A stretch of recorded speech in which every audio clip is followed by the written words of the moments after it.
get ready with me as I prepare to sleep. I wash my face already, tapos ito, magtutuyo tayo. Ito pala yung mga tissue ko nung nasa UAE pa ako. As in, nagpa-box ako nito.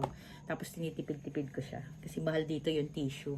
Sa RT lang, hindi ako gumagamit na ng towel since then. Tissue talaga for my face. Yun nga palang ginagamit ko na cleansing bar is itong orange brightening soap by Dr. Ivy. Tinatry ko lang kasi ang dami kong pimples. Pinapatuyo ko siya. So, meron siyang Kojic. Tapos meron pa akong nito, but gagamitin ko to later on. Galing tong Super K Beauty. And then, let's do the toner. I'm using SKB's toner pads. Maximize natin yung moisture niya habang pinapatuyo ko. Mga after 4 minutes.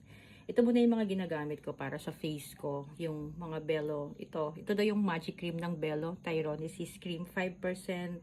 So far, effective naman siya sa akin kasi nagla-lighten yung mga pimple marks ko. Tapos, I'll follow ng kojic acid.